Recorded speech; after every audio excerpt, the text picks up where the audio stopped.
Hey guys, it's Lou with Revitalize Life Fitness and Life Coaching. Want to talk to you this morning about a subject that is a bit of a lemon. Now, usually when we look at a lemon, we go, used car, lemon, that's not a good thing. A lemon can be sour, although it's very good for the body. Sometimes people look at a lemon and say it can be a little less than desirable. Well, what I'm really here to talk to you about is the acronym LEMON, LEMON, standing for legal, ethical, moral, or not. These are questions that you'll need to ask yourself whether you're in business, whether you work for a company, in your relationships with people. There's a lot of ambiguity there. And I just want to kind of stimulate to you to put everything through the lemon test if there's any question. So taking a situation, for instance, where you go, is something legal? Yes or no? Generally, if it's legal, it may be moral and it may be ethical. If it's not legal, there's a good chance it doesn't pass the next two either. Usually that is. And you know whether it is or not. So that would pass the lemon test. Most things that you could look at and go, well, immediately off the bat, that's not even legal, probably are not going to pass the test at all. Then there might be some other things that, and this happens a lot of times in large corporations, you'll see it. And, we've seen it on the news and so forth where, well, they were within their legal rights, but that wasn't very ethical and it certainly wasn't very moral. So, does it pass the true lemon test or not? So those are the questions to be asked.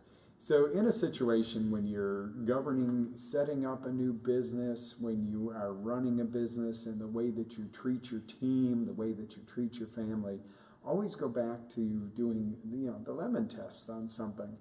Let's take, for instance, this is going to be a bit sensitive because in most workplaces they have rules and regulations, and there's a lot of ambiguity to this one, so it's a good one to put through the lemon test. So let's look at a relationship with somebody else in the company, a personal relationship. Let's say somebody goes into a relationship with a superior in the company because they want to move up. Is that legal? Yes, at least in this country, there's no laws against who you may and may not have a relationship with, as long as you're consenting adults. Is it ethical? I don't know. Is it ethical to go into a relationship to further your career? A personal relationship, where it's all about building relationships. So we're talking personal. And is it moral? Is somebody going to be morally hurt if they don't know the intentions of both parties?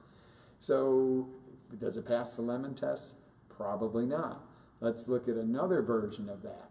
You go to work for McDonald's and you immediately, you're a manager and you take a liking to one of the employees who's underage and you're overage. Is it legal? No. Obviously, ethically and morally, that also would fail the test. So you look at that. Let's look at another situation, though. How many great relationships have been formed because people spend most of their time at work? So let's look at a situation where two people meet at work. They're both single. Is it legal? Yes. Let's say, is it ethical? Yes, there's no other intentions there. Is it moral? If they have the proper intentions going into the relationship, absolutely. So does it pass the lemon test? I would say yes, because that situation doesn't violate any of the preceding three. Let's look at another situation. And, some people have mixed emotions. They say, absolutely not on workplace relationships. What about a husband and wife who start a business? Is it legal? Absolutely. Probably highly encouraged. That's the best way to have ownership on a business. Is it ethical? That's awesome. Who's going to work harder to create something than a team, a husband and wife, or, family, brothers, and so forth, working together in a business? Is it moral? Absolutely, because they're doing something for the right reasons. They're doing something that's nourishing and supporting each other. It's not always easy being in business with your spouse. However, in the case where you're working towards common goals, yes, so that absolutely passes the lemon test with flying colors. So the reason I talk about the ambiguity with the lemon test and use that example, because there's so many different facets, it's an easy one. But you can also look at that from a form of your marketing and advertising. Are you advertising something legally? Are you violating a law? That initially red strikes it if it doesn't. But there's advertising out there, and we see it all the time or hear it all the time on the radio, etc., where people have to have the long disclaimer at the end of it. That makes it legal. Is it ethical? Is it ethical to promise somebody with horrible credit that they're going to go in and drive today or take it home today, etc.? Is it moral? It may be. They may be providing that service to somebody who otherwise couldn't afford the product, etc., etc. So there again, you have that legal, ethical, moral decision, or not, for the lighter part of the lemon. I think it's pretty exciting, though, if you kind of use this in life to put anything through that test and go simply. Is what I am setting out to do legal? This takes a second. Is it ethical? Am I doing this in a way that it matches my ethics and the ethics of the industry I'm in? And is it moral? Does it match who I am as a person to behave in a certain way, to do something in a certain way? And is there a way to do anything and back it up and go, okay, I put it through the lemon test and made changes to the original plan to make sure that something is done legally, ethically, and morally. And I'm not here to preach to you today, and we do a lot of coaching for business and families, etc.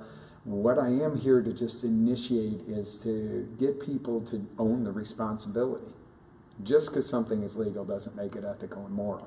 If you can match all three of those in your business, your relationships, the way that you interact with people, chances are you're going to have a happier life. You're going to be respected as that person who is looked up to in your community, in your family, in your relationships, in the business world.